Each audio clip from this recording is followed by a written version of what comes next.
વડોદરાની પારુલ યુનિવર્સિટીમાં અભ્યાસ કરતા 4 વિદેશી વિદ્યાર્થી 14 માર્ચે ધૂળેટીની રજા હોવાથી સાંજે લીમડાના ગામના તળાવ પાસે ફરવા ગયા હતા, જ્યાં તેઓ ધાર્મિક સ્થાન પર ચપ્પલ પહેરીને સિગરેટ પીતા હતા. આ સમયે ગામ લોકોએ ધાર્મિક સ્થળ ઉપર ચપ્પલ પહેરીને સિગરેટ પીતા રોકતા મામલો વિચક્યો હતો, જેમાં ગામના 10 જેટલા લોકો બેટ, દંડા અને અણિયાળી લાકડીઓ સાથે આવી વિદ્યાર્થીઓને માર માર્યો હતો, જેમાં એક વિદ્યાર્થી જીવલેણ હુમલામાં સ્થળ પર ઢળી પડ્યો હતો. હાલ તમામ ઇજાગ્રસ્તને પારુલ સેવા આશ્રમ હોસ્પિટલમાં સારવાર આપવામાં આવી રહી છે. આ ઘટનાનો વિડીયો વાયરલ થતાં વાઘોડિયા પોલીસે આ ઘટનામાં 10 હુમલાખોરો સામે ગુનો દાખલ કરી 2 સગીર સહિત 7ની ધરપકડની કાર્યવાહી હાથ ધરી છે. રાજકોટના હરિધવા મેઇન રોડ ઉપર નવનીત હોલવાડી શેરીમાં મોરારી 3માં મસાણી મકાનમાં રહેતો ભૂવો મહેશ મંજીવાડા છેલ્લા 10 વર્ષથી લોકોના દુઃખ દર્દ મટાડવાના નામે 51,000 થી 35,000 રૂપિયા સુધીની ફી વસૂલી છેતરપિંડી કરતો હતો, જેનો પર્દાફાશ કરવા માટે જાથાના જયંત પંડ્યા સહિતની ટીમ દ્વારા મેટોડામાં છટકું ગોઠવવામાં આવ્યું હતું, જ્યાં પતિના ઝઘડાની સમસ્યા દૂર કરવા ભૂવાને બેઠક માટે બોલાવ્યો હતો અને રંગે હાથે ઝડપ્યો હતો. જાથાએ 1264મું ધતિંગ ખુલ્લું પાડ્યું હતું. ઘટના અંગે અગાઉથી જાણ કરેલી હોવાથી મેટોડા પોલીસ મથકનો સ્ટાફ પહોંચી ગયો હતો અને ભૂવા ઉપરાંત તેની સાથેના 4 સાગરીતોને મેટોડા પોલીસ મથકે લઈ જવામાં આવ્યા હતા. અવકાશમાં ફસાયેલા સુનિતા વિલિયમ્સ અને બુચ વિલ્મોરને પરત લાવવાની તૈયારીઓ લગભગ પૂર્ણ થઈ ગઈ છે. છેલ્લા 9 મહિનાથી ઇન્ટરનેશનલ સ્પેસ સ્ટેશનમાં ફસાયેલા બંને અવકાશયાત્રીઓને 19 માર્ચે સફળતાપૂર્વક પૃથ્વી પર પાછા લાવવામાં આવશે. નાસાએ બંનેના વાપસીને લઈને મોટું અપડેટ આપ્યું છે. નાસાએ રવિવારે સાંજે જણાવ્યું કે આ અવકાશયાત્રીઓના પરત ફરવાનો સમય મંગળવારે સાંજે 5:57 વાગ્યે ફ્લોરિડાના સમુદ્રમાં ઉતરશે. વિલ્મોર અને વિલિયમ્સ જૂન 2023થી ISS પર છે. તે બોઇંગ સ્ટારલાઇનર અવકાશયાનની પ્રથમ માનવયુક્ત પરીક્ષણ ઉડાન પર ગયા હતા, પરંતુ ટેકનિકલ ખામીના કારણે અવકાશયાન સુરક્ષિત રીતે પરત ફરી શક્યું ન હતું. નાસાએ કહ્યું છે કે તે સ્પેસએક્સ ક્રૂ 9ના ઇન્ટરનેશનલ સ્પેસ સ્ટેશનથી પૃથ્વી પર પરત ફરવાનું લાઈવ પ્રસારણ કરશે. આ ટેલિકાસ્ટ 17 માર્ચે રાત્રે 11:15 વાગ્યે શરૂ થશે. ભારતમાં આ સમય લગભગ 18 માર્ચે સવારે 8:30 વાગ્યાનો રહેશે.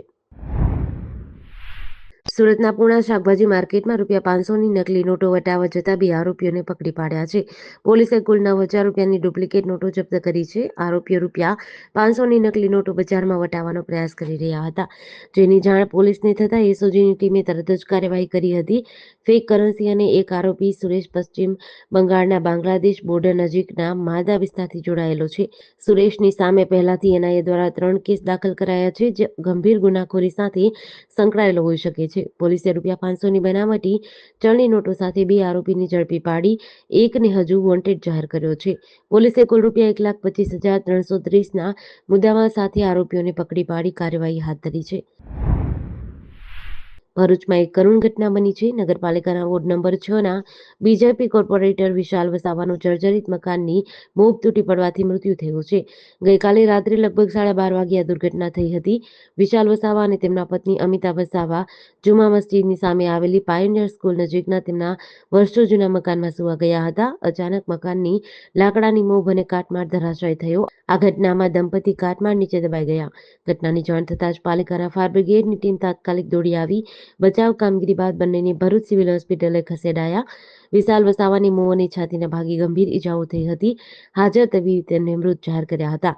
તેમની પત્ની અમિતાને પણ ઈજાઓ થઈ છે. તેમની સારવાર હાલ ચાલુ છે. પાંડેસરા વિસ્તારમાં ધૂળેટીના દિવસે કલર ઉડાવવા બાબતે થયેલા ઝઘડામાં 4 યુવકોએ સચિન ગૌતમ નામના યુવક પર હુમલો કર્યો હતો. પીડિતે પાંડેસરા પોલીસ સ્ટેશનમાં ફરિયાદ નોંધાવતા તરત જ પોલીસે કાર્યવાહી કરી અને 4 આરોપીઓને ઝડપી પાડ્યા હતા. ધૂળેટીના દિવસે સચિન ગૌતમ નામનો યુવક સાથે આરોપીઓ વચ્ચે કલર ઉડાવવા બાબતે તર્ક-વિતર્ક થયો હતો. વાદ વધતા આરોપીએ યુવાન પર હિંસક હુમલો કર્યો, જેના કારણે ગંભીર ઈજા થતાં હોસ્પિટલે દાખલ કર્યો હતો.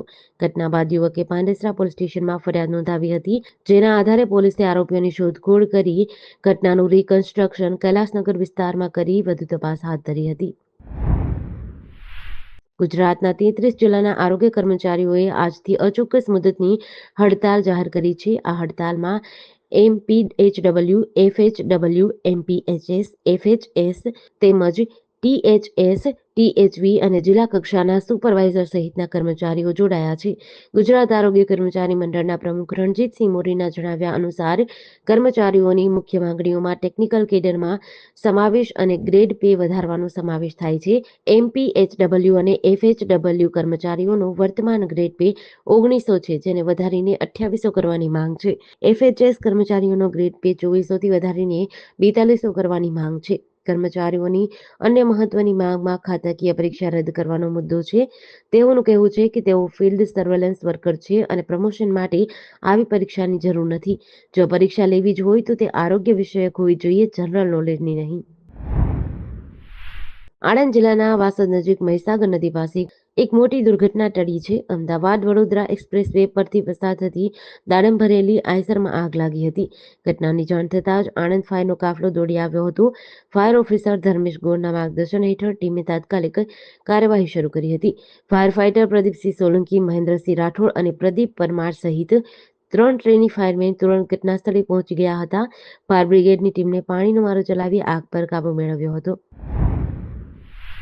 ગુજરાત પોલીસના ડીજી વિકાસ સહાયે રાજ્યભરમાં અસામાજિક તત્વો સામે દંડક કાર્યવાહી કરવાનો આદેશ આપ્યો છે. અમદાવાદમાં થયેલા જાહેર રોડ પરના હુલ્લડની ઘટના બાદ આ નિર્ણય લેવાયો છે. પોલીસે 100 કલાકની અંદર જ અસામાજિક તત્વો, હિસ્ટ્રી સીટરો અને નોટોરિયસ અપરાધીઓને તાત્કાલિક શોધી કાઢવાનો પડકાર આપવામાં આવ્યો છે. નવસારી જિલ્લામાં દશેરા ટેકરી અને વિજલપોર વિસ્તારમાં વિશેષ કોમ્બિંગ ઓપરેશન શરૂ કર્યું છે. ડીવાયએસપી હરેશ ચાંદુના જણાવ્યા અનુસાર પોલીસ ટીમો શંકાસ્પદ વ્યક્તિઓના ઘરોની તપાસ કરી રહી છે.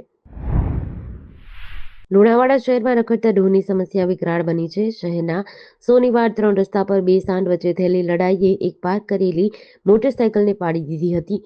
સ્થાનિક રહેવાસીઓએ પાણીનો મારો ચલાવી બંને સાંઢને છૂટા પાડવા પડ્યા હતા. શહેરમાં આવી ઘટનાઓ અવારનવાર બને છે. થોડા દિવસ અગાઉ સુપરમાર્કેટ વિસ્તારમાં એક દુકાનદાર સાંજે દુકાન બંધ કરી ઘરે જતા હતા, ત્યારે આખલાઓ દુકાનના દરવાજે અથડાયા હતા. અગાઉ શહેરમાં રખડતા ઢોરના કારણે અનેક લોકોને નાની મોટી ઈજાઓ થઈ છે. આ સમસ્યાથી નાગરિકોની સુરક્ષાઓ પણ જોખમાઈ રહી છે.